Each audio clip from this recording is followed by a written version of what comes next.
therefore the affidavit is defective or wrongful, and With all that re- November 6 is not the right date? What then is the right date of With the all due subpoena respect, to Your Honor, ABS? please, with all due respect, we object to the use of the term defective. Counsel, we shall await. Let the Yes. document speak for itself. Yes, Your Honor, please. If it's The, there. the witness is Yes, now it in the was the witness process. who said that it was a mistake, not me. No, it doesn't make the entire affidavit of investigation defective. No, I merely said the date was wrong. right. Because that's what he said. Yes, Your No, Honor. may you answer first? Did you talk to the CIGG? No, Your Honor. hindi. No. Hindi. But nag-imbestiga din sila, di ba? I think so, Your Honor, kasi Yes. may statement sila. So yun din yung tanong nga ng Senate President eh. Kung iniimbestigahan nyo talaga yung buo at kayo ang head at kayo dapat ang mag-imbestiga, bakit hindi nyo kinausap yung mga ibang nag-iimbestiga? Baka may alam sila na hindi. Yung usapan po na yan, it's a matter of intelligence. Hindi ko alam kung may usapan sila o kung wala silang usapan with the director and with the Yeah. intelligence service, Your Honor. Yeah, I'll take that answer, but I think at least alam nyo yung nasa isip namin and what we want clarified. Dikata and double jeopardy.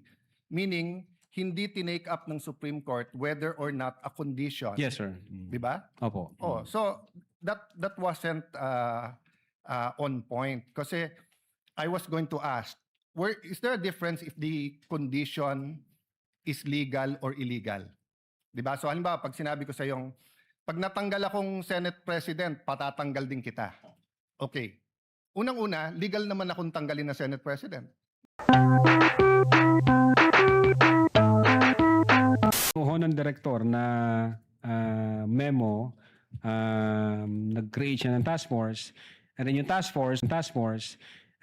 force, tinatap po dyan lahat ng regional offices. Anong information meron kayo iba to dito sa central office? Anong resulta nun? Last question, Well, Mr. Presiding Officer. in so far as the NBI BARM is concerned, yung hawak ko pong region, meron kaming ongoing investigation pero hindi ho related doon sa kausap ni Sara. Meron kaming iniimbestigahan na nag-threaten sa presidente. Sa matter of fact, na-identify namin. So, ongoing pa siya. Nag-aantay lang kami ng order galing sa taas kung ano yung guidance. Sir. Thank you, Mr. President. Thank you, Mr. Senate President. Noted and entered into the records. Senator Judge Alan Cayetano is recognized. You have 2 minutes, sir. Mr. President, susundan ko na yung kay Senator Win, Senate President. No, Yes po, Your Honor. yeah. Good afternoon, Mr. Witness. So, dediretsuin ko na, no? So, what we're trying to figure out here kasi is, are you really investigating whether may threat kay VP Sara and whether she threatened the individuals mentioned, including the President? Or are you only investigating the video and finding kung meron siyang crime? So I asked Agent John Mark Calilum, hindi daw niya kinausap ang sabi ko PSG, pero PSC na sila ngayon, di ba?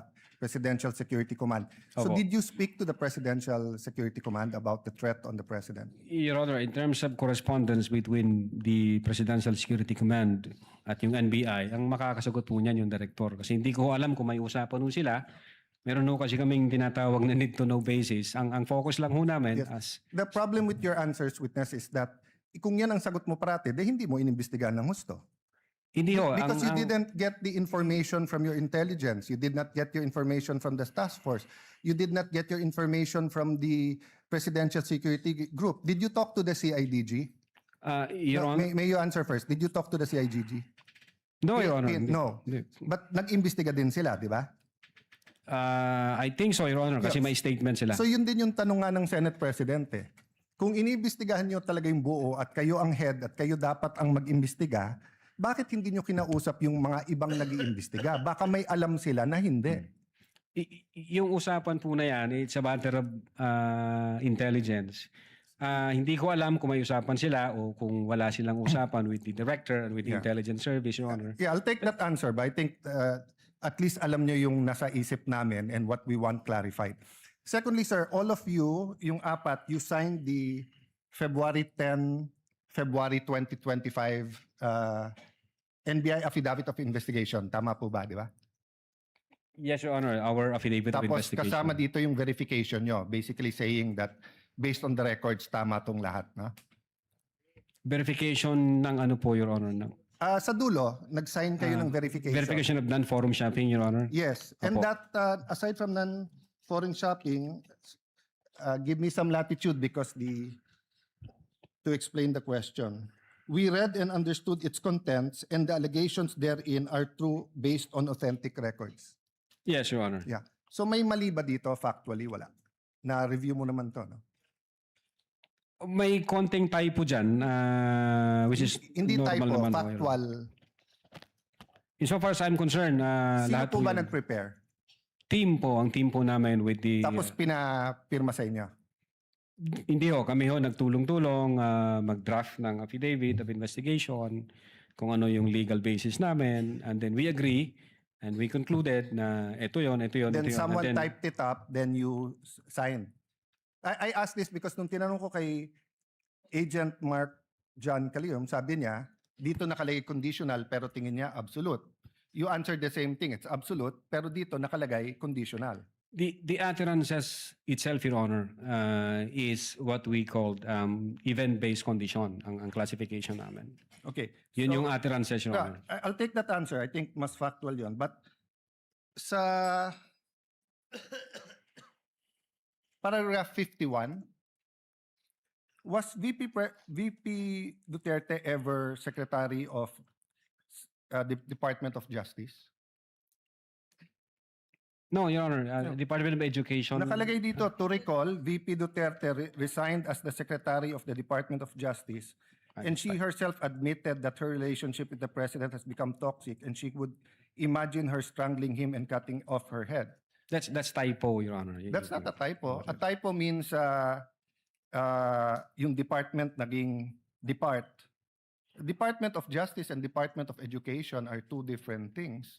Ang alam If- namin, if- sorry po. Yes, sir. Go ahead, sir. Yeah, Department of Education ang alam po Yeah. namin. So, kasi I just filed my counter affidavit sa ombudsman about yung obstruction of justice. Ilang beses ko kailangan basahin kasi nga, pag may mali, pinirmahan nyo na sinasabi nyo, no? But anyway, going back to the condition, you mentioned the case of SPO2 Hamata. Yes, sir. But isn't it true that the lis mota of that case was really res judicata and double jeopardy? Meaning, hindi tinake up ng Supreme Court whether or not a condition. Yes, sir. Di ba? Opo. Oh, so that wasn't on point. Kasi I was going to ask, is there a difference if the condition is legal or illegal? Di ba? So halimbawa, pag sinabi ko sa yung, pag natanggal akong Senate President, patatanggal din kita. Okay. Unang-una, legal naman akong tanggalin na Senate President. We always vote. There's nothing there. But if illegal, o pag pinapatay mo ko, papapatayin din kita. Is there a difference if the condition of why I will act or why I'm threatening you is an illegal act? Well, under the law, Your Honor, it says there that even the condition is unlawful. So, regardless of the nature of the condition, Yes. sir. No, I want to get lang into your mind when you sign this because nga medyo novel yung case to for me. Even as a lawyer, I have to do more research and see anong ibig sabihin nito grave threats dito because you keep mentioning we keep mentioning here that this is the second highest official in the land and therefore pag trinete niya ang pangulo. But who was the Vice President claiming na pwedeng magpapatay sa kanya? Again, Your Honor, yun po yung reason ba't nag-issue kami ng subpoena. No, Gusto po sa, namin... sa reading nyo nung statement niya, sino tinutukoy ng Pangulo na mukhang mag-ooperate sa kanya ng Operation Romanov? Sinong pinagbibintangan niya? Well, una, kung ang pag-uusapan Romanov, Your Honor, ang alam namin na unang nagbigkas ng Romanov ay si Mayor Baste yata noong January 2024. Other yes. than... That's irrelevant. Ang question ko, in the mind of the Vice President, sinong pinagbibintangan niya na pwedeng magpapatay sa kanya? You said you investigated So mahaba na testimony niyo ni Agent John Mark. So of course, kasama sa investigation niyo, sino sa mind ni Vice President magpapapatay sa kanya? Well, again, Your Honor, since wala kaming makuhang valid information. Ano, hindi ba klaro sa video na ang pinagbibintangan niya is the first lady, the president, and the speaker of the house? So sabi niya, pag pinatay ako, patayin mo silang tatlo. So ang pinagbibintangan niya na magpapapatay sa kanya, yung tatlo. I cannot answer to that, Your Honor. Senator Judge Alan, Yes. kindly wind up. Okay. But you have to be able to answer that because you're the one who investigated. And that is crucial. Why? Because part of your self-defense, so for example, if I know na sa senator judge, pag hindi ako bumoto one way or the other, papapatayin ako ng whatever, chief PNP or papapatay ako ng whoever. So pag sinabi kong, pag ako pinatay, si ganito nagpapatay sa akin. And then, ang difference, I don't usually give a threat na patayin mo rin. So could it be that actually that was the defense of the Vice President para hindi siya patayin? I don't know the state of the mind of the Vice President. But you've testified all throughout this afternoon that you went into her state of mind. Based on the series of events, Your Honor. Yes, and based on her statement, and the series of events is nag-away sila ng administrasyon, and the series of events is that sinasabi niya, pag ako'y pinatay, eto tatlo ang papatayin nyo. Okay, last question. Kay Attorney Lopez, tinanong din to ng Senate President, ni Senator Tulfo. At di ko na itatanong pero napahapyawan ni Senator Erwin din to yung tungkol yung sinabi ni si Attorney Lopez, sabi mo, even before kasi nangyari yon, nakausap na ni Vice President yung papatay. That's the literal meaning of the statement. Yes, that's a literal meaning, but did you believe her? Well, she's the Vice President, sir. So she also said freedom of expression, so you also believe her? Not based on the evidence that what we gathered, sir. No, okay, so I'll stop there, but I'll read to you. Sinabi niyo kasi sedition. Pero tignan niyo po yung page 25 nung sarili niyong affidavit, ha. Si Princess Maui, ang sinabi niya, ano po ba ang pwede niyong maging remedy para matapos na ito, lalo't nagsisigaw na po ang taong bayan na mag-people power na? So actually, I would consider ang nag-uudyok si Princess Maui. Of course, we can discuss people power, pero tignan niyo po ang sagot niya after yung sa pagpatay. Ang laban ay wala dyan sa EDSA, ma'am. Wala dyan sa mga highway. Ang laban, ma'am, nandun sa loob ng palasyo. Yan ang problema. We appreciate yung expression nyo ng disgust, ang pagkamuhi, ang hopelessness, kasi it reflects kung ano nararamdaman ng maraming milyon-milyon. Alam ko yan, ma'am. Kahit saan ako pumunta, ang sasabihin, binoto namin dahil sinabi mo, iboto namin. So if I look at that statement, parang baliktad. Parang sinasabi niyang huwag kayo mag-people power. Hindi, actually, kung babasahin po natin yung buo, may sinabi siya doon na natutuwa siya sa ginagawa nila. Sa ginagawa nila na active nagrarally. Pero sa people power, ito yung exact. But I won't argue with you. I'm just trying to get into your frame of mind. Yes, Your When Honor. do you believe her and when do you not believe her? And what did you actually investigate? We based everything on the evidence that we've gathered. Thank you, sir. Presiding Officer. Thank you, Mr. Witness. Opo. Thank you, Senator Judge Alan Cayetano. Senator Judge Marcos, thereafter, Senator Judge Aquino. Senator Marcos, you may proceed, ma'am, when you're ready. Thank you very much, Presiding Officer. And Attorney Lontok, Yes, ma'am. maupay nga pag-abot din Mapaya hindi kulog, ma'am. ha aton Senado. Opo, ma'am. Okay, I'd like to affirm lang yung sinabi mo kanina na nung nangyari nga itong hating gabi na interview ni Vice President sa Zoom, agad-agad in-orderan kayo, in-instructionan ng NBI na mag-imbestiga. Tama po yun. Hindi po, Your Honor. Sabado po yon, lunchtime, mayroon kaming meeting ako with the then Director Santiago. I think between 12 noon and 1 p.m. And then mayroong instruction na nanggaling kay Delta Santiago na, Jeremy, may kumakalat sa social media, may mga utterances na ginawa ang Vice Presidente. Imbestigahan natin. Since may cyber aspect ito, imbestigahan nyo na. Doon po nagsimula yon. Tama. So anong araw yon? Kasi andito sa inyong affidavit of investigation at yung sinabi ninyo na on even date, ang tinutukoy mo ba yung November 23 din? November 23, ma'am, kasi natapos ho ang Oo, live- gabing-gabi kasi yon di ba? madaling araw po ng alauna, ma'am. That's right. So, nag-meeting kayo kaagad-agad? Ganun ba? Hindi, ma'am, hindi po kasi namin alam yun. Kailan kayo inutusan na mag-imbestiga?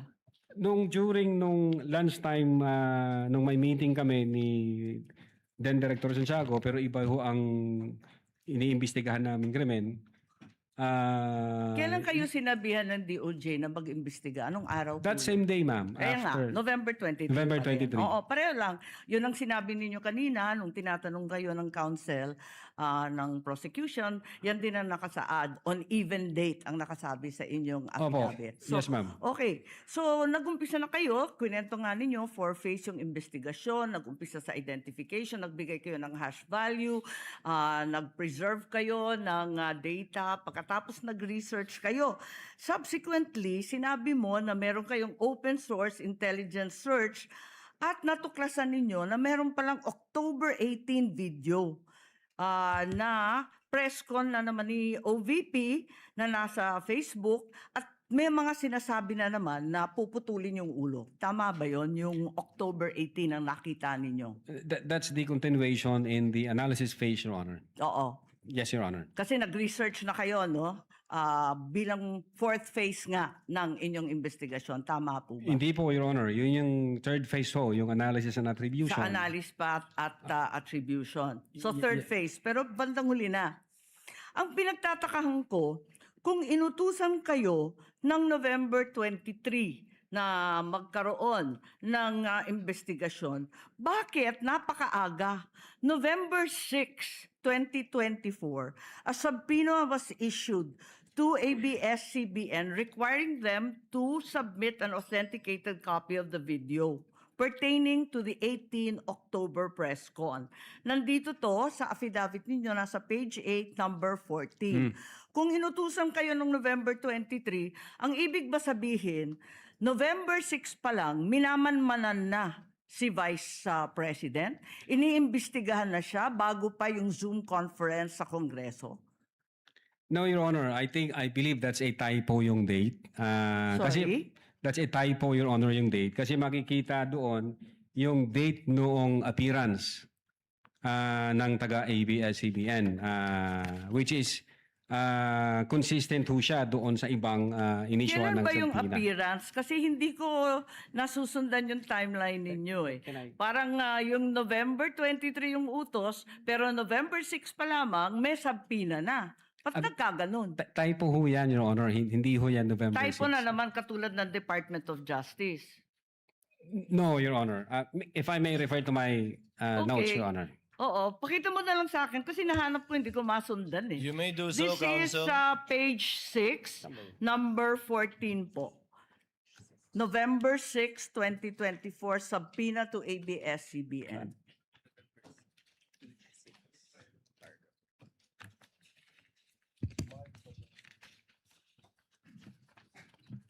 Yung subpoena mismo. The subpoena itself. The subpoena itself.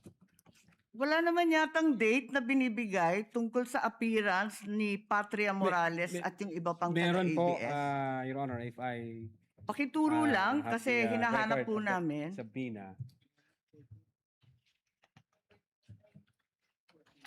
Yung subpoena mismo.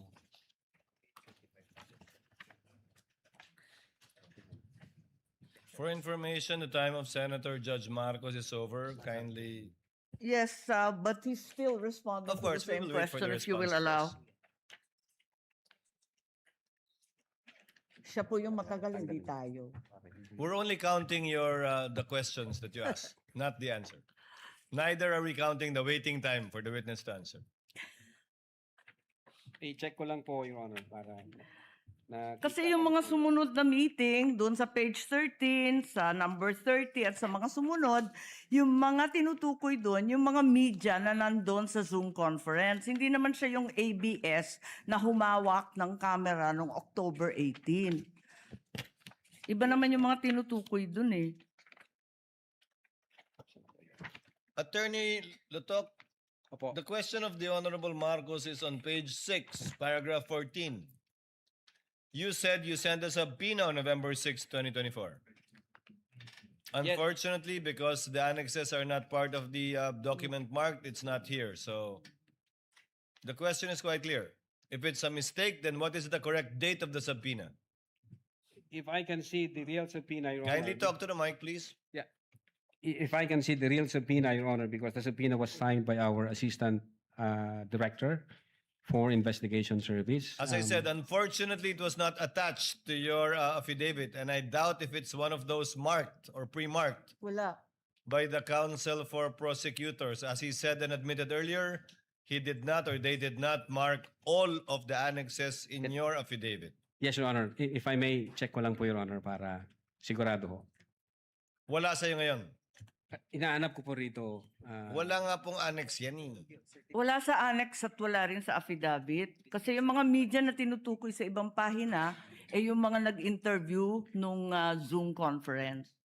Dito ho yung certified true copy daw, Your Honor.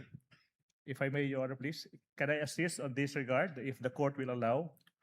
Only if you can produce a copy of the November 6 subpoena, counsel. Exactly, Your Honor. The documents are present. They are in the possession at present of the witness, Your Honor, please. They may not have been physically attached to the affidavit investigation, but they do exist in the records of the case as separate pre-marked documents, Your Honor, please. So Okay. it's here? Presiding officer, then is counsel saying that therefore the affidavit is defective or wrongful and With all that re- November 6 is not the right date? What then is the right date of With the all due subpoena respect, to Your Honor, ABS? please, with all due respect, we object to the use of the term defective. Counsel, we shall await. Let the Yes. document speak for itself. Yes, Your Honor, please. If it's The there. the witness is Yes, now it in the was the witness process. who said that it was a mistake, not me. No, it doesn't make the entire affidavit of investigation defective. No, I The- merely said the date was wrong All right. because that's what he said. Yes, Your Honor.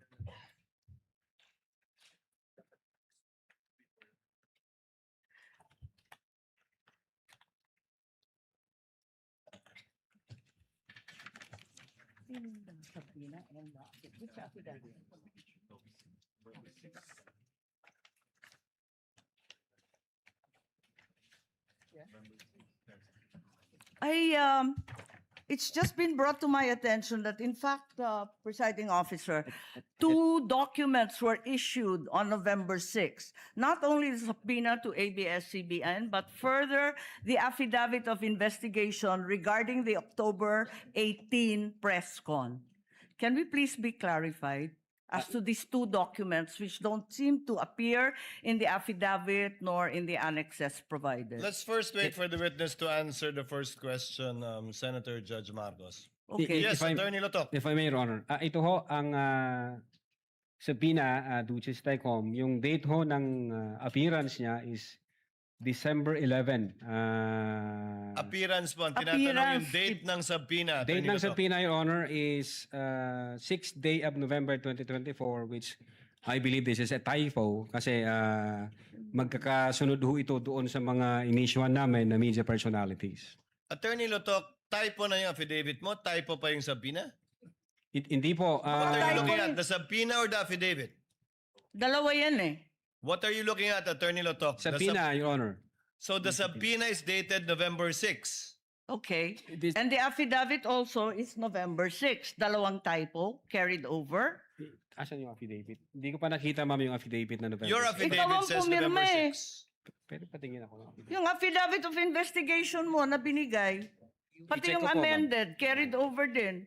Yung first draft na rineject ng DOJ, yung ikalawa, parehong November 6. Saan? Pirmado ninyo eh.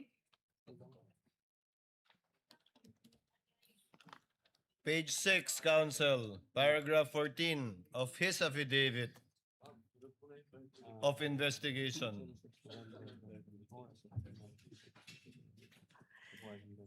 Yes, Your Honor. It's November 6, 2024 ang nakasulat dyan. So typo din yan? Is it your testimony na typo din yan?